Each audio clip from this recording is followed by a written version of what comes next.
পাঠ করছি ঢাকা বিশ্ববিদ্যালয়ের আইন বিভাগের অধ্যাপক ডক্টর আসিফ নজরুলের লেখা আমি আবু বকর নামক বইটি। আজ প্রথম পর্ব। লেখক বইটি উৎসর্গ করেছেন গণরুমের ছাত্রদের। লেখকের কথা। বছর 3 আগে আমার একজন ছাত্র এলো দেখা করতে। দেখি তার একটা আঙ্গুল বাঁকা, কথা বলার সময় হাত কাঁপছে। জিজ্ঞেস করার পর প্রথমে কিছু বলতে চাইল না, নিজের হাতটা টেবিল থেকে নামিয়ে লুকিয়ে ফেলল। একসময় অশ্রুসিক্ত কণ্ঠে জানালো মিথ্যে অপবাদ দিয়ে কিভাবে তাকে নির্যাতন করা হয়েছিল বিশ্ববিদ্যালয়ের ছাত্রাবাসে। বহুদিন বিমর্ষ হয়ে থাকতাম তার কথা মনে করে। ভাবতাম বিশ্ববিদ্যালয়ের ছাত্র রাজনীতির কত কিছু জানি আমি। জানি ছাত্র নির্যাতনের নেপথ্যের ঘটনাগুলো। ভাবতাম এসব কাহিনী বলা দরকার সবাইকে। এই উপন্যাসে প্রেম, ভালোবাসা, ছাত্র রাজনীতি, বিশ্ববিদ্যালয়ের শিক্ষকদের কর্মকাণ্ড, ধর্মভিত্তিক রাজনীতির নানা রঙের ক্যানভাস রয়েছে। তবে সবচেয়ে সযত্নে রয়েছে ছাত্র নির্যাতনের কাহিনী। দেশের নির্যাতনের শিকার সব শিক্ষার্থীর জন্য রইল আমার ভালোবাসা আর আন্তরিক সমবেদনা। থাকলো আশাবাদ, একদিন এসব অনাচারের অবসান হবে আমাদের প্রিয় মাতৃভূমিতে। আসিফ নজরুল, ফুলার রোড, ঢাকা বিশ্ববিদ্যালয়, জানুয়ারি 2024। আমাকে হাসপাতালে আনা হয়েছিল কিছুদিন আগে। ঠিক কতদিন আগে মনে নেই, মনে থাকার কথা না, কারণ আমাকে আনা হয়েছিল অচেতন অবস্থায়। এখনো এখানে আছি, ব্যান্ডেজ বাঁধা শরীর নিয়ে সারাটা সময় শুয়ে থাকি। নড়াচড়া করলে হঠাৎ কোথাও তীব্র যন্ত্রণায় বোমা বিস্ফোরিত হয়। তারপর তা আতশবাজির মতো চারপাশে ছড়িয়ে পড়ে। আমি দাঁতে দাঁত চেপে থামার অপেক্ষা করি। স্থির হয়ে শুয়ে থাকলে অবশ্য ব্যথা আছে বলে মনে হয় না। সেরকম ভাবেই থাকি, ঘুম কিংবা তন্দ্রার মধ্যে। অনেকদিন এমনভাবে থাকায় আমার অবস্থা হয়েছে জম্বিদের মতো। আমার সামনে ঝুলে থাকা মানুষের মুখটা তাই ঠিক মতো চিনতে পারি না। সেটা দুলে দুলে ওঠে কয়েকবার, পুকুরের ঢেউয়ের মতো তাকিয়ে থাকা মুখের মতো। তার পেছনে ছাদ থেকে অনেক দূর পর্যন্ত নেমে আসা একটা ফ্যান ঘুরছে। মনে হয় এমন ফ্যান পাড়ার মসজিদে দেখেছিলাম ছোটবেলায়।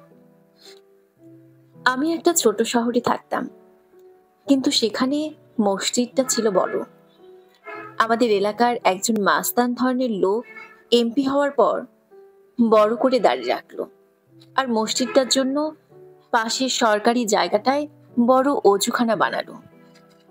এরপর মসজিদে ফ্যান লাগানো হলো।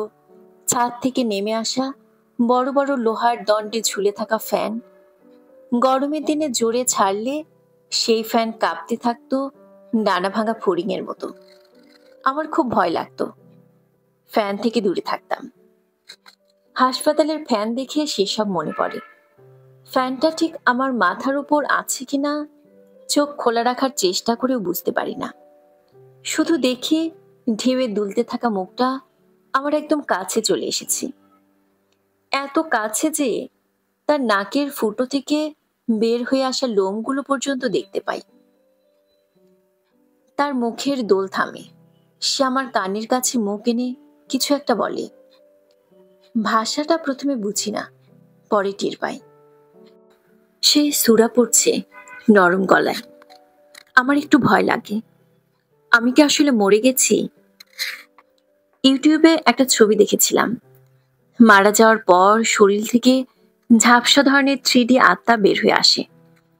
সে তার নিজের শরীরের দিকে তাকিয়ে দেখতে পারে কি হচ্ছে তাকে নিয়ে। তখন বুঝতে পারি না আমাকে কি দেখছি আমি, নাকি আমার আত্মা দেখছে। মুখটার মালিক এখন সোজা হয়ে বসেছে, তার উপরে তিত্তির করে কাঁপতে থাকা ফ্যান দেখতে পাচ্ছে। আবার সে তার চোখের পানি মোছে। তারপর আত্মাহীন সৎকর্মের মানুষদের যেভাবে নিয়ে যায় ভালো ফেরেশতারা, সেভাবে হেলে দুলে চলে যায় আমার চোখের সামনে থেকে। আমি কিন্তু একটু পরে হলেও বুঝতে পেরেছিলাম মুখটা ছিল মিনহাজের, তবে তাকে বুঝতে দেইনি। কেন দেইনি সেটা জানি না। মিনহাজের প্রতি আমার রাগ, অভিমান বা হয়তো অনুভূতিও আছে কিছুটা। যখন মনে হয় আমার নামটা সেই বলেছিল খুনিদের মতো নিষ্ঠুর ছেলেগুলোকে, তখন রাগ লাগে। আবার মনে হয় তার কি বা করার ছিল, না বললে আমার মতোই মার খেত সে। তখন একটু সহানুভূতি জাগে। কিন্তু রাগ আর সহানুভূতি যাই থাকুক, কিংবা দুটোই যদি থাকে, তার প্রতি অভিমানও আছে আমার। আমাদের বিশ্ববিদ্যালয়ে নানা রকম ফল মিশিয়ে ভর্তা বানানো হয়। সেটাই ঝাল, মিষ্টি, টক থাকে, এমনকি তেতোও থাকে। মার খেয়ে ভর্তা হওয়ার পর তার জন্য আমার সেরকমই ফিলিংস হয়েছে। আমার পাশে সাদা পোশাকের নার্স আপু আসে। আমি এদের চেহারার পার্থক্য করতে পারি না, কিন্তু এই নার্সটার ক্ষেত্রে পারি। তার তীব্র কালো মুখ, চোখ ধাঁধানো সাদা দাঁত আর প্রবল নিরাসক্ত দুটো চোখ নিয়ে আমার পাশে এসে প্রতিদিন সে বলে, কি ভালো? এটা সে হয়তো সবাইকেই বলে, কিন্তু বলে কোনো উত্তরের অপেক্ষা করে না। তারপর কি সব যন্ত্রপাতি বের করে শরীরে ঠেসে ধরে তার কাজ সারে। মাথা উঁচু করে নিচে বালিশ ঢুকিয়ে চামচে করে আমার মুখে খাবার তুলে দেয়, ওষুধ খাওয়ায়। শুয়ে পড়লে বুক পর্যন্ত কম্বল টেনে দেয়। এরপর কম্বলের নিচ দিয়ে আমার গায়ে হাত বোলায়। এই কাজটা সে খুব মায়া নিয়ে করে। হাত বোলানো শেষ করে সে বুক কাঁপানো দীর্ঘশ্বাস ছাড়ে। চোখ বন্ধ রাখলেও টের পাই তা। এরপর সে চলে যায় পরের কোনো বেডে। সেখানে অন্য রোগীর শরীরেও হয়তো হাত বোলায় সে, অন্তত আমার মতো হতভাগা কোনো তরুণের শরীরে। এটা ভেবে একদিন ফোসকা করার মতো যন্ত্রণা হলো বুকের ভেতর। এই যন্ত্রণায় আশ্চর্য হয়েছিলাম আমি। নার্স আপু চলে যাওয়ার পর ঘুম আসার কথা, কিন্তু আজ কেন যেন ঘুম আসে না। বুকের ভেতর বালিশ টেনে নেই। মিনহাসের কথা ভাবি। মনে মনে তাকে আমার বেডের পাশে টুলে বসায়, কিন্তু আমার দিকে তাকায় না সে। এদিকে তাকাও মিনহাস। সে তাকায়। তার দুই চোখে টলটল করছে পানি। কেন যেন মনে হলো সে খুশি হয়েছে। ঠিক এ সময় তার চোখের পানি আসায় খুব চাচ্ছে এই টলটলে পানিটা যেন চোখে পড়ে আমার। মিনহাস বলে, আমাকে মাফ করেছো তুমি? মাফ করা না করার মালিক হয়ে খুব জমিদার মনে হয় নিজেকে। বলি, মাফ তো কোনো ব্যাপার না মিনহাস। মানে কি? মানে হচ্ছে সবাই তো আর একরকম না। তুমি ভয় পেয়েছিলে, মারের চোটে আমার নাম বলেছিলে, এটা হতে পারে। কিন্তু তুমি তো কারো নাম বলনি, তাতে কি? মিনহাস লজ্জায় নির্জীব কণ্ঠে বলে, এত মার মেরেছে তোমাকে, আমরা ভেবেছিলাম মরে গেছো তুমি। একসময় তোমার আর গলা শুনতে পেলাম না। গণরুম থেকে তোমার বডি ধরাধরি করে সিঁড়ির নিচে নিয়ে রাখলো। আমি ভাবলাম তুমি মরে গেছো। মিনহাস এসব বলার পর আমার হাহা করে হাসার কথা, কিন্তু তার বদলে আমার মার খাওয়ার কথা মনে পড়ে। প্রথম হাঁক ডাক করে তারা আমাকে রুমের বাইরে নিয়ে এসেছিল। তারপর ধাক্কাতে ধাক্কাতে আমাদের করিডরটার শেষ প্রান্তে গণরুমের সামনে নিয়ে আসে। নাম জিজ্ঞেস করে আমাকে। উত্তর দেওয়ার আগেই মারা শুরু করে। প্রথম কিছুক্ষণ তারা মেরেছিল খেকি কুকুরের মতো চিৎকার করতে করতে, শালা শিবির করস তুই, এটা বা এ ধরনের কিছু কথা বলে তারা মারতে মারতে। আমি যে শিবির করি না এটা ঠিক মতো বলতে পারি না তাদের। মুখে একটা প্রচন্ড খুশি খেয়ে মনে হয় আমার মগজ নড়ে যায় মাথার ভেতর। আকাশ বাতাস ফাটানো চিৎকার শুনি। আর কে কে আছে তোর সঙ্গে, বল বল হারামির বাচ্চা। আমি কিছুক্ষণ বিশ্বাস করতে পারিনি যে এরা মারছে আমাকে। কেন মারছে তাও ঠিক মতো বুঝতে পারিনি। তাদের বললাম, জানি না, সত্যি আমি জানি না। এটা যেন গায়ে আগুন ধরিয়ে দিল তাদের। সমানে মারতে লাগলো আমাকে, চর থাপ্পড় লাথি, যার যা খুশি। একটা সময় দেখি সবকিছু স্লো মোশন ছবির মতো হয়ে গেছে। নিথুর চোখে তাদের দিকে তাকিয়ে থাকলাম। যে ঘৃণা, যে ক্রোধে ভরা মুখগুলো আমার সামনে, তাদের কাউকে কাউকে চিনি। আব্বাস, হলে এক টেবিলে খেয়েছি আমরা একদিন। সামান্য কিছু কথাও হয়েছিল। অমিত, হলের দোকানে রুটি কলা কিনতে গেলে পাশের বেঞ্চে সিগারেট খেতে দেখতাম ওকে। আরেকজনের নাম জানি না, কিন্তু দেখতাম হলের প্রেসিডেন্টের আশেপাশে। আমি অল্প দিন হলো মিনহাজের রুমে উঠেছিলাম। মিনহাজেরও রুম না, আর এক চাচাতো ভাইয়ের। তিনি 3 মাসের তাবলিগে গিয়েছিলেন বলে তার বিছানায় ঠাঁই হয় আমার আর মিনহাজের। মিনহাজ আগেও থেকেছে এখানে। আমাকে পই পই করে বলে দেয় সে হলের নিয়ম কানুন। আমি তাই মেনে চলতাম। নেতাদের সালাম দিতাম, সামনে দিয়ে গেলে মাথা নিচু রাখতাম। তারা আড্ডা দিলে দ্রুত সেখান থেকে সরে আসতাম। মনে হয় না আমার উপর একটুও রাগ ছিল ওদের। কিন্তু তারা সত্যি অশ্লীল গালাগালি করে আমাকে মেরেছিল সেদিন। মেরেছিল চোখে মুখে আগুনের ক্রোধ সৃষ্টি করে। আমার কিছু বিশ্বাস হচ্ছিল না, না তাদের গালি, না তাদের ক্রোধ, না আমাকে মারা। আরে আরে ধরনের কিছু সম্ভবত বলছিলাম ও মার খেতে খেতে। আমার অবিশ্বাসী যেন আরো ক্ষিপ্ত করে তুলল ওদের। একসময় শক্ত একটা লাঠি দিয়ে পেটাতে লাগলো তারা। মাটিতে একেবারে বাঁচার চেষ্টা করার সময় মনে পড়ল ছোটবেলায় এভাবে একটা সাপকে মেরেছিল আমার বন্ধুরা। মারার পর কঞ্চির আগায় সাপটা উঁচু করে ধরে রাস্তায় রাস্তায় ঘুরছিল। তখন জানা গেল এটা ছিল আসলে একটা ঢোড়া সাপ। মার খাওয়ার সময় হঠাৎ মনে হলো আমি নিজেও একটা নির্বিষ ঢোড়া সাপ। সাপ কথা বলতে পারে না, আমি পারি, কিন্তু আমার কথা তারা শুনতেই চাচ্ছে না। মার খেতে খেতে দেখি একসময় আর ব্যথা পাচ্ছি না, তবু কেন যেন দুহাত দিয়ে মুখ ঢেকে রাখলাম। তারপর হঠাৎ মনে হলো আমার মাথা ফালা ফালা করে একটা ব্যথা নেমে এলো গাল পর্যন্ত। মুখ ঢেকে রাখা হাতে গরম রক্ত অনুভব করলাম কয়েক সেকেন্ড। তারপর আর কিছু মনে ছিল না। মিনহাজকে দেখে আজ এত কিছু মনে পড়ল আবার। মনে না পড়লেই ভালো হতো। অপরাধ করে মার খেলে আমার দুঃখ থাকতো না, কিন্তু আমি তো কোনো অপরাধ করিনি। খামাখায় আমাকে চোর ছ্যাচরের মতো করে মারা হয়েছিল। বিশ্ববিদ্যালয়ের একজন ছাত্রকে বিনা কারণে এভাবে মারা যায়, এখনো বিশ্বাস করতে পারি না। চোখের নিচটা ভেজা ভেজা লাগছে, টের পাই। আঙ্গুল দিয়ে মুছতে গিয়ে দেখি টলটলে পানি। বারবার মুছি আর ভিজে যায়। এখন কেউ দেখলে কি ভাববে আমাকে?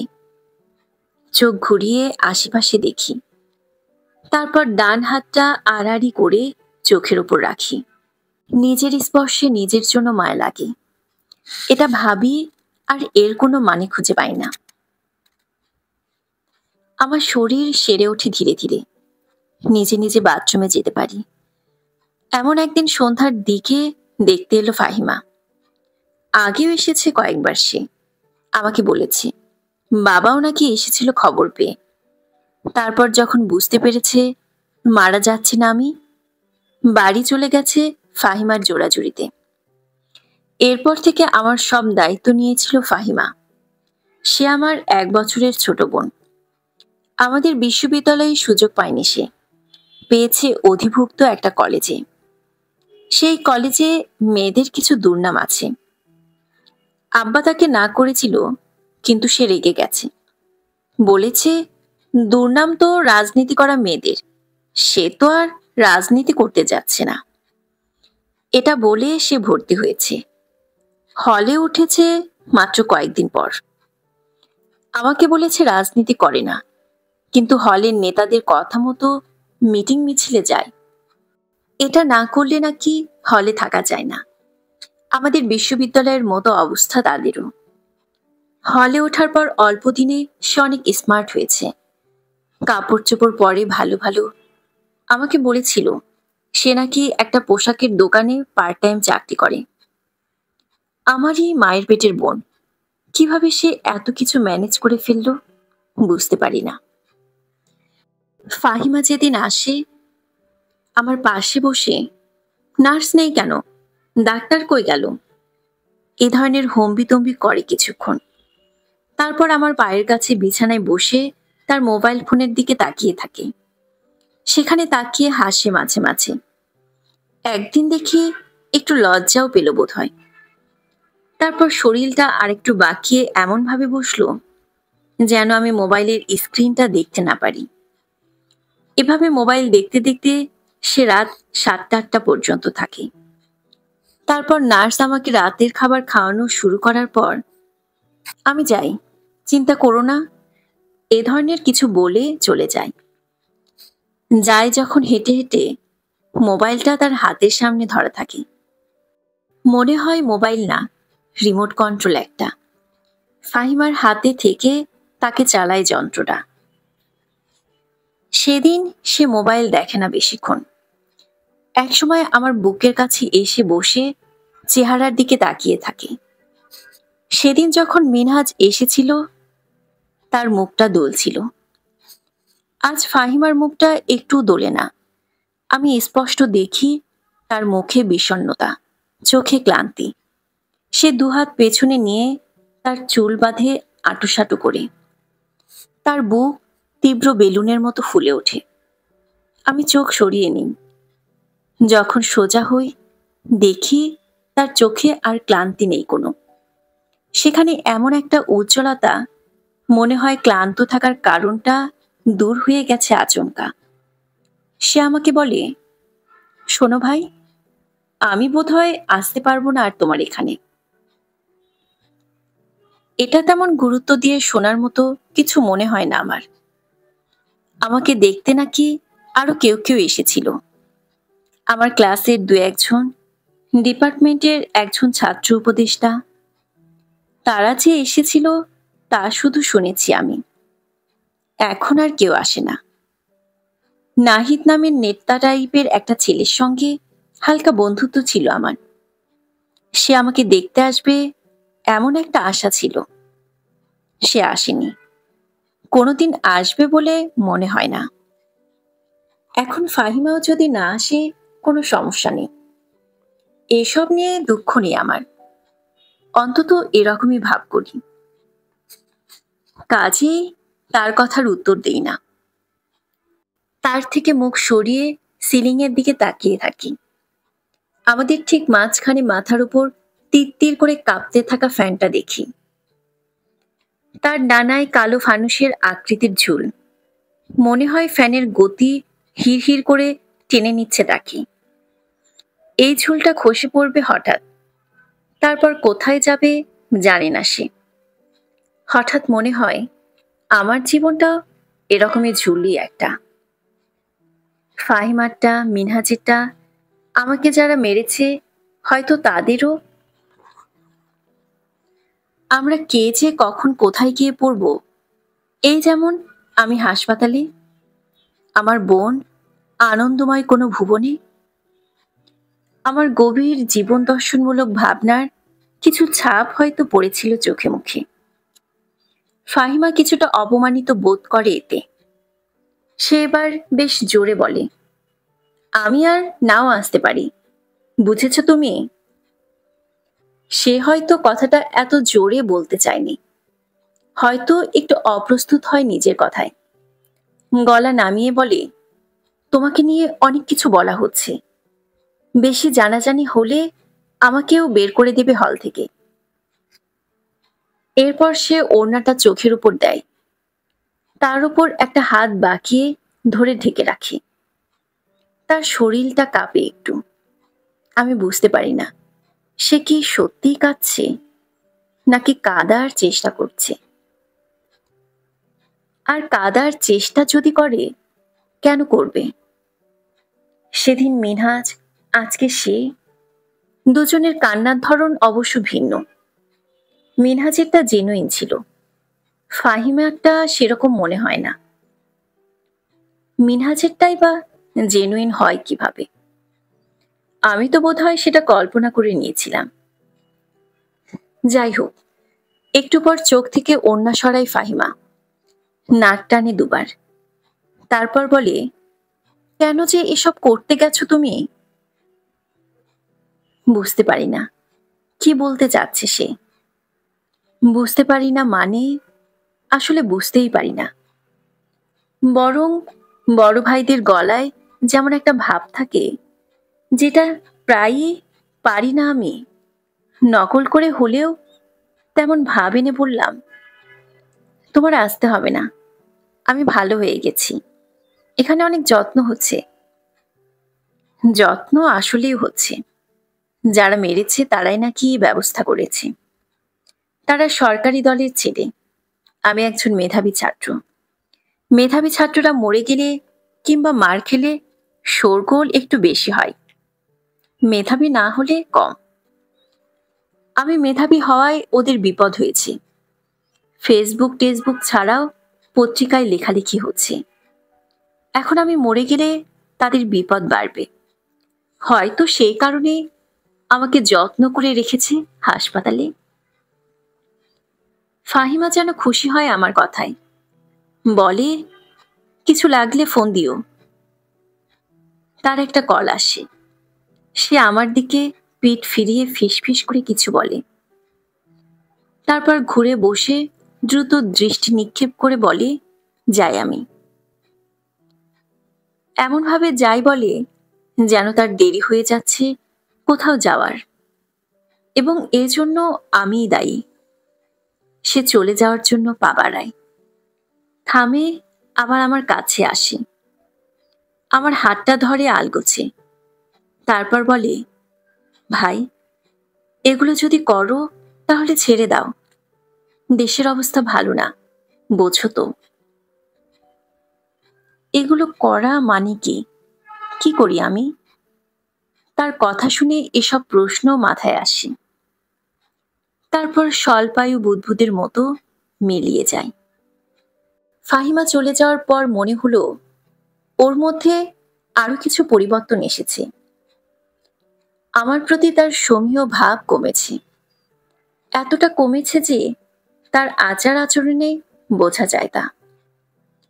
এটা হওয়া শুরু হয়েছে বোধহয় মিথিলার সঙ্গে ঘটনার পর। মিথিলা ছিল ওর জানের বন্ধু। জিন্স আর টি শার্ট পরা মেয়েটি ছিল আমাদের ছোট শহরে সবচেয়ে সুন্দর মেয়ে। একটু গোলগাল, ফর্সা, আহ্লাদী ও বোকা বোকা চেহারার। ভালো ছাত্র হিসেবে আমার পরিচিতি ছিল। আমার কাছে মাঝে মাঝে অঙ্ক বুঝতে আসতো সে। ঢিলে ঢালা গেঞ্জি পরত, সামনে ঝুঁকে পড়ে অঙ্ক করত যখন, আমি তার বুকের দিকে দূর পর্যন্ত দেখতে পেতাম। দেখতে চাইতাম না। কেন চাইতাম না তা ভেবে কারণ না খুঁজে পেয়ে দেখতাম আবার। কিন্তু কোথায় যেন দ্বিধা কাজ করত। মিথিলা কখনো চোখ তুলে তাকানো মাত্র আমার চোখ তড়াক করে সরে যেত। সেটা মাঝে মাঝে এত হাস্যকর ভাবে যে লজ্জা লাগতো। মিথিলা কিছু বলতো না, হাসতো না, রাগ হতো না। কিন্তু আমি নিশ্চিত ছিলাম সে বুঝতো যে তাকিয়ে আছি। মনে মনে হয়তো পছন্দও করতো সে ব্যাপারটা। সে তো আর জানতো না আমি তার মুখ দেখছি নাকি অন্য কিছু। আর যখন টেবিলের নিচে তার পায়ের সঙ্গে আমার পা লেগে যেত হঠাৎ, কখনো সে সরাতো না। আমারও ইচ্ছে হতো না। তবুও ছুঁয়ে থাকা জায়গাটা সামান্য উষ্ণ হওয়া মাত্রই কেন যেন সরিয়ে ফেলতাম। এরপর তার দিকে তাকাতে পারতাম না কিছুক্ষণ। কিন্তু তাকানোর পর দেখতাম সে এত স্বাভাবিক যে আমার সন্দেহ হতো আসলে তার পায়ের সঙ্গে আমার পা লেগেছিল নাকি নিজের পায়ের সঙ্গে নিজেরটা। মিথিলার মা কার সঙ্গে যেন বাড়ি থেকে পালিয়ে যাওয়ার পর আমাদের বাসায় আসা বন্ধ হলো তার। আমি যখন তাকে মিস করা প্রায় ভুলে যাচ্ছিলাম, ফাহিমা একদিন বলল মিথিলার বাসায় গিয়ে অঙ্ক বুঝিয়ে দিয়ে আসতে। মিথিলার মায়ের সম্পর্কে অনেক আজে বাজে কথা শুনেছি ততদিনে, এমনকি মিথিলার সম্পর্কেও। ছোট শহরে এসব কথাবার্তা বেশি হয়, সেটা যত না বিশ্বাস থেকে, তার চেয়ে বেশি মিথিলার মতো কারো সঙ্গে সম্পর্ক না করতে পারার বেদনা থেকে। বা হয়তো মিথিলা ধনী পরিবারের মেয়ে বলে ধনী পরিবারের প্রতি অন্যদের একটা রাগ থাকে। আমারও আছে, তবে বেশি না। কারো কারোটা থাকে খুব বেশি। তারা নিশ্চয় মিথিলাদের সম্পর্কে আজে বাজে কথা বলে প্রতিশোধের আনন্দ পেয়েছিল। আমার এটা বলা ঠিক না, তবে সত্যি কথা হচ্ছে মিথিলার মায়ের বিশ্বাসটা নিয়ে আমাদের বাসাতেও গল্প হতো। মাকে টুকটাক কাজে সাহায্য করার জন্য প্রতিবেশী গরিব যেসব মহিলা আসতো, তারা এসব গল্প করত। মা অল্প কিছুক্ষণ শোনে, এসব আজাইরা কথা বাদ দাও তো ধরনের কিছু বলে, অবশ্য সেটা ঠিক মানা করার মতো কঠোরভাবে বলে না। তারা এটা শুনে থামতো, কিন্তু তা কিছুক্ষণের জন্য। তবে ফাহিমা বাসায় থাকলে এটা নিয়ে কারো কথা বলার সাহস হতো না। সে আমাকে এমনভাবে মিথিলাদের বাসায় যেতে বলল যেন কিছুই ঘটেনি তাদের পরিবারে। একবার ভাবলাম এই সুযোগে একটু তার মায়ের প্রসঙ্গটা তুলব কিনা, কিন্তু তার দৃঢ় চোখের দিকে তাকিয়ে সেই চিন্তা বাদ দিয়েছিলাম। মিথিলার কাছে যাওয়ার আগ্রহ অবশ্য কম ছিল না আমারও। ফাহিমার কাছে তবু এমন ভান করলাম যে আমার যাওয়ার ইচ্ছা নেই তেমন, শুধু তার বন্ধু বলে যাচ্ছি। আর ফাহিমা এমন মুখভঙ্গি করলো যে মনে হলো আমার নকরামো বুঝতে পারার মতো যথেষ্ট বয়স হয়েছে তার।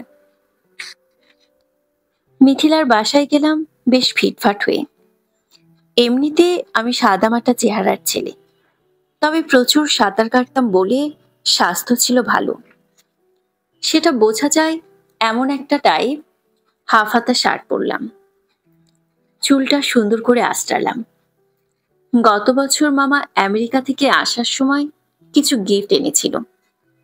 ফাহিমা অনেক কিছুর সঙ্গে দামি একটা ফেস ওয়াশ পেয়েছিল, সেখান থেকে গোপনে একটু নিয়ে 10 আঙ্গুল দিয়ে ডলে ডলে মুখটা পরিষ্কার করলাম।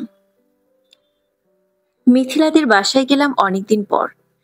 যাওয়ার পর দেখি তার পুরো বাসা খালি। তার বাবা আর 2 ভাই, কারো কোনো সাড়া শব্দ পেলাম না। মিথিলা আমাকে দেখে খুশি হলো।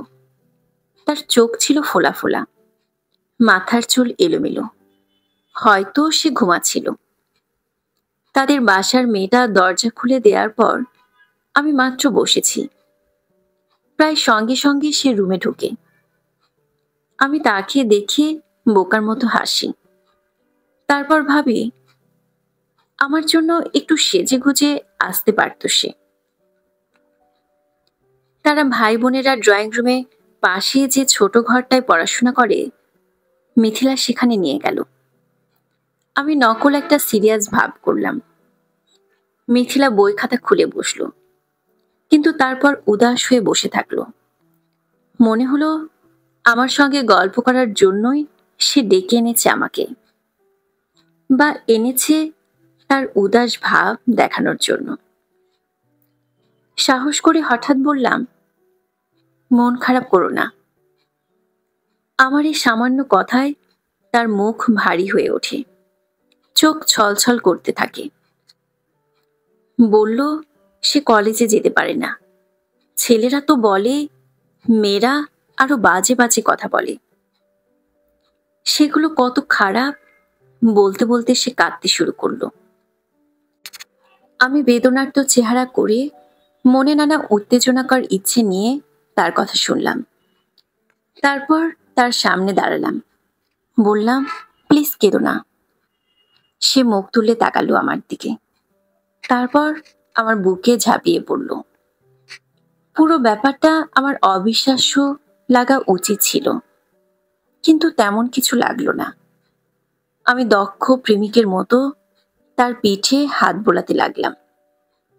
সে আমার বুকে কিছুক্ষণ মুখ ঘষার পর সাহস করে তার ঘাড়ে চুমু খাওয়া শুরু করলাম। তারপর গালে, ঠোঁটে। সে একবার সরে যাওয়ার চেষ্টা করলো, কিন্তু তা এত মৃদুভাবে যে আমি থামলাম না। তবে এক সময় সে আমার বুক ঠেলে দিয়ে সরে দিল। দেখি তার ফর্সা মুখ লাল হয়ে গেছে। সে লজ্জায় আর তাকালো না আমার দিকে। মিথিলা আমাকে চিঠি লেখা শুরু করলো এরপর, ঘন ঘন ভয়াবহ প্রেমের চিঠি। কিন্তু কেন যেন আমার মন সায় দিল না। কয়েকদিন পর ঢাকায় চলে যাব। নতুন শহর, নতুন জীবনের হাতছানি। এ সময় গভীর কোনো সম্পর্কে জড়াতে ইচ্ছে হলো না। কিংবা হয়তো তার ও তার মায়ের নামে শোনা কথাগুলো আমাকে দমিয়ে রাখলো। এটা নিয়ে পরে একটু অনুতাপ হতো মাঝে মাঝে। কেন তাকে খামোখা চুমু দিতে গেলাম, এটা ভেবে বিরক্তও লাগতো। ঢাকায় এসে আমাদের ক্লাসে এশা নামের একটা মেয়ের প্রেমে পড়লাম। সে গাড়িতে করে আসে, ফটফট করে ইংরেজিতে কথা বলে, চোখে থাকে দুনিয়া ঝলসে দেওয়ার মতো সানগ্লাস। দূর থেকে দেখি তাকে আর ভাবি কোনো একদিন কথা বলবো তার সঙ্গে, কিন্তু সেই সাহস কিছুতেই আর হয় না আমার। একদিন তার সঙ্গে আমাদের ক্লাসের সবচেয়ে স্মার্ট ছেলেগুলোকে গল্প করতে দেখে নিজেকে খুব দীনহীন মনে হলো। মনে হলো এশার সঙ্গে কথা বলার চেষ্টা করা উচিত না। মন খারাপ করে আমি বরং মিথিলার কথা ভাবলাম। তাকে একটা চিঠি লেখা শুরু করলাম, কিন্তু কয়েক লাইন পড়ে তা এত হাস্যকর আর অবিশ্বাস্য লাগলো যে ছিঁড়ে ফেললাম। আমাদের ক্লাসে মামনুন নামের হুজুর টাইপের একটা ছেলের সঙ্গে কথাবার্তা হতো আমার। মেডিকেলের চান্স পেয়ে সে অন্য শহরে চলে গিয়েছিল।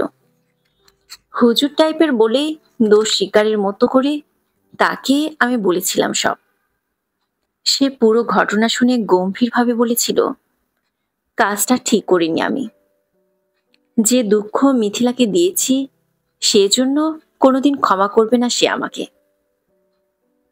আমাকে মামনুন বেশ বকাবকি করলো, তওবাও করতে বলল। তওবা করার চেষ্টা করলাম, কিন্তু মন থেকে সায় পেলাম না। তওবা ঠিকমতো না হওয়ার কারণে কিছুদিন ভয়ে ভয়ে ছিলাম। তারপর ফাহিমা ঢাকায় এসে যখন প্রথম আমার সঙ্গে দেখা করতে এলো, কাছাকাছি একটা রেস্তোরাঁয় খাওয়াতে নিয়ে গেলাম। সে এত সেজে গুজে গেল যে আমার লজ্জা লাগছিল। আমি যে তার মায়ের পেটেরই ভাই, এটা আশেপাশের মানুষকে কিভাবে বোঝাতে পারবো, এটা ভেবে অস্থিরও লাগছিল। যাই হোক, সুযোগ পাওয়া মাত্র তাকে মিথিলার কথা জিজ্ঞেস করলাম। সঙ্গে সঙ্গে সে আশপাশের মানুষকে তোয়াক্কা না করে আজে বাজে কথা বলতে লাগলো আমাকে। মিথিলা তার প্রাণের বন্ধু, তার সঙ্গে কিভাবে এসব করলাম আমি? মিথিলার নাকি খুব কষ্ট হয়েছিল আমার জন্য। কি কষ্ট তা সে আমাকে খুলে বলে না। যেটুকু বললে ধিক্কারের মতো শোনায়, শুধু সেটুকু বলে। ফাহিমার সঙ্গে এরপর আমার যোগাযোগ কমে যায়। ফোনে কথা হতো, মিথিলার কথা জানতে ইচ্ছে করত, কিন্তু মুখে বলার আর সাহস হতো না। আমি জানি এরপর থেকে আমার প্রতি শ্রদ্ধা কমে গেছে ফাহিমার। আমার মা বাবা খুব সাধারণ মানুষ। বাবা ছোট চাকরি করে, মা 3 বাচ্চার দেখাশোনা। পড়াশোনায় ভালো ছিলাম বলে ফাহিমার গর্ব ছিল আমাকে নিয়ে। মিথিলার ঘটনায় সেটা হোঁচট খায় প্রথম। এখন মার খাওয়ার পর মনে হচ্ছে আরো ছোট হয়ে গেছি তার কাছে। সেটা হয়তো মার খাওয়ার জন্য না, মার খাওয়ার কারণটার জন্য। অথচ কারণটা আমার নিজের কাছে স্পষ্ট না। বিশ্ববিদ্যালয়ে ভর্তির আগে ঢাকায় আমি এসেছিলাম দু একবার। আসতাম বাবার সঙ্গে। এসে নোংরা ও সস্তা কোনো জায়গায় হোটেলে থাকতাম। রিক্সা বা বাসে করে যখন নতুন শহরের দিকে যেতাম, মনটা নেচে উঠত উত্তেজনায়। চওড়া রাস্তা, গায়ে একটাও দাগ না থাকা পরিষ্কার গাড়ি, আলো ঝলমলে দোকান, এসব কিছু জায়গা ছিল ঢাকায়। সেখানে এত সুন্দর সুন্দর মেয়ে দেখতাম যে আমার দম বন্ধ হয়ে আসতো। হোটেলে ফিরে এসে ভাবতাম, আজকে যাদের দেখেছি তাদের মধ্যে কোন মেয়েটা সবচেয়ে সুন্দর। সিদ্ধান্ত নিতে পারতাম না, কারণ এক একবার এক একজনকে সুন্দর মনে হতো।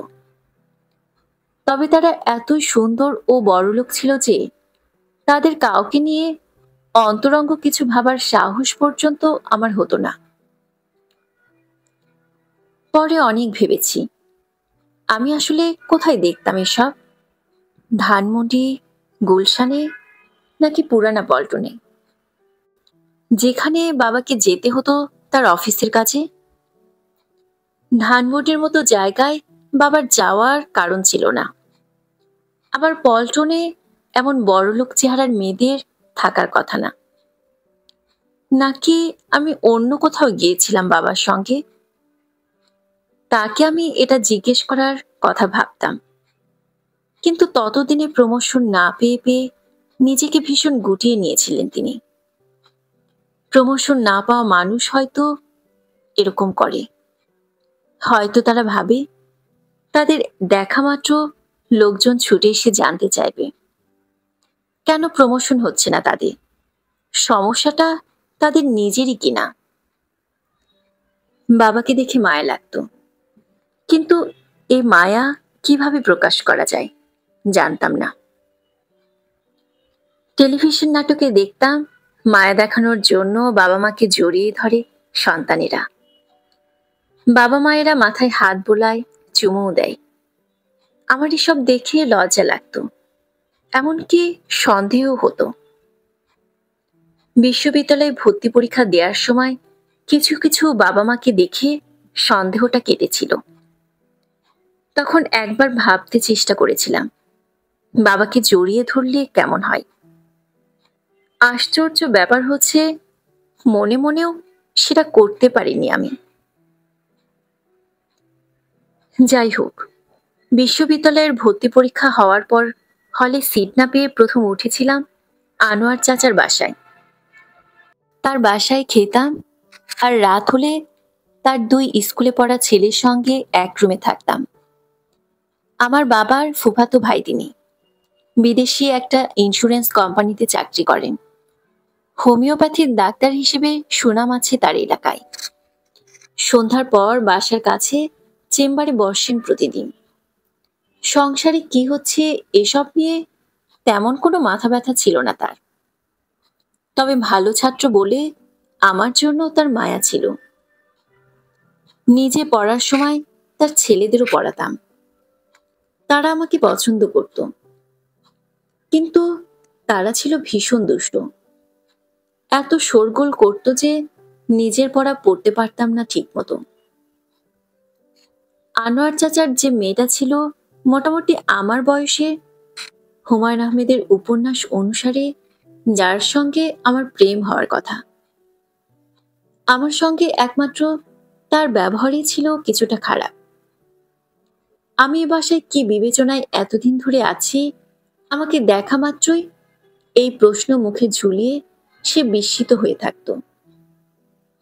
এই মেয়েটাকে একদিন দেখি খলবল করে কথা বলতে বলতে আর সারা মুখে সুখের আনন্দে ভাসিয়ে রিকশায় যাচ্ছে একটা ঝুঁটি বাঁধা চুলে স্মার্ট ছেলের সঙ্গে। আমাকে দেখে এমন ভাব করলো যেন মনে হলো আমি তার গোপন বেডরুমে উকি দিয়ে ফেলেছি চুরি করে। এরপর সেই বাসায় রয়ে যাওয়ার সাহস আরো কমে গেল। তাছাড়া সেখানে আমার পড়াশোনাও হচ্ছিল না একদম। লাইব্রেরিতে পড়াশোনা করে যে ফিরবো তারও উপায় ছিল না, কারণ ছোট দুটো ছেলেকে পড়ানোর জন্য আমাকে ফিরতে হতো সন্ধ্যার মধ্যে। তাদের পড়াতে হবে এমন কোনো নির্দেশ ছিল না আমাকে, কিন্তু তারপরও এটা না করে বিনা পয়সায় সেখানে থাকা ঠিক হবে না, বুঝতে পারতাম। বিশ্ববিদ্যালয়ে ভর্তি হওয়ার পর অনেক চেষ্টা করেছি কোনো হলে গিয়ে উঠতে। আমি যে হলে অ্যাটাচড তার প্রভোস্টের সঙ্গে দেখা করার চেষ্টা করেছি। তার রুমে গিয়ে বসেও থেকেছি একদিন। রুমটার দেয়াল জুড়ে ছিল বিভিন্ন আমলের প্রভোস্টের ছবি টাঙানো। প্রথম ছবিগুলো সাদা কালো, পরেরগুলো রঙিন। এখন যিনি প্রভোস্ট তারটা আবার সাইজে ছিল একটু বড়। তার বিশাল চেয়ার টেবিল, টেবিলের ওপর ফুলদানিতে তাজা ফুল, সব ঠিক আছে, কিন্তু তিনি ছিলেন না অফিসে। তার রুমের সামনে বাধা দেওয়ার কেউ ছিল না বলে ভেতরে ঢুকে অপেক্ষা করছিলাম। একটু পর গার্ড এসে আমাকে বাইরের ওয়েটিং রুমে বসতে বলেন। তাকে প্রভোস্টের কথা জিজ্ঞেস করলে দার্শনিকের মতো জানায়, প্রভোস্ট কখন আসবেন এটা তার মেজাজ মর্জির বিষয়।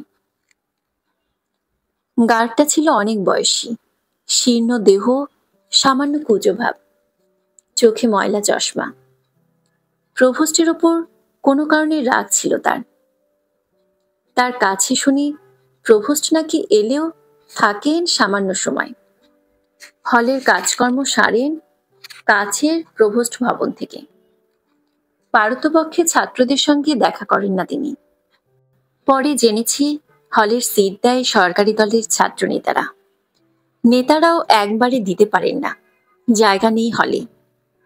তারা প্রথমে ওঠায় হলের লাইব্রেরি, গেস্ট রুম বা বারান্দায় তৈরি করা গণরুমে, কিন্তু সেখানে উঠতে পারি না আমি।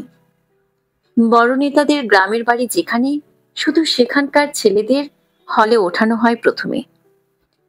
আমার বাড়ি ঢাকার কাছে ছোট একটা জেলায়। আমার কোথাও ঠাঁই হয়নি তাই তখন। বাবার ফুফাতো ভাইয়ের ওখানে থেকে আমার রেজাল্ট ও মন দুটোই খারাপ হওয়া শুরু করলো। শেষে ডিপার্টমেন্টের বড় ভাই শফিকের পরামর্শে বিশ্ববিদ্যালয়ের কাছে ঘিঞ্চি জায়গায় একটা মেসে থাকা শুরু করলাম। অনেক রাত পর্যন্ত ক্যাম্পাসের লাইব্রেরিতে পড়াশোনা করে মেসে ফিরতাম। সেখানে ভালো ছিলাম মোটামুটি, কিন্তু কিছুদিন পর বাড়ির মালিক এক লাফে মেসের ভাড়া বাড়িয়ে দেন। তার কাছে নাকি বলা হয়েছিল 3 জন থাকবে, কিন্তু থাকি আমরা 6 জন। কাজে ভাড়া দ্বিগুণ বাড়িয়ে দেন তিনি। বাবা যে টাকা পাঠাতো তা দিয়ে মেসের খরচ কুলাতে পারতাম না আর। মিনহাজের সঙ্গে আমার তখন দেখা হতো লাইব্রেরিতে। লাইব্রেরি থেকে সামান্য দূরে মসজিদ, সেখানে নামাজ পড়তে গিয়ে তার সঙ্গে পরিচয় হয়। নামাজ শেষে একটা বয়ান হচ্ছিল, কয়েকজন মিলে গোল হয়ে বসে আছি মাত্র তখন। আমাকে মিনহাজ ইশারা করে পাশে বসায়। বয়ান শেষ হলে কথা হয় তার সঙ্গে। সে অন্য ডিপার্টমেন্টে পড়ে, আমার মতোই সাদামাটা একটা ছেলে।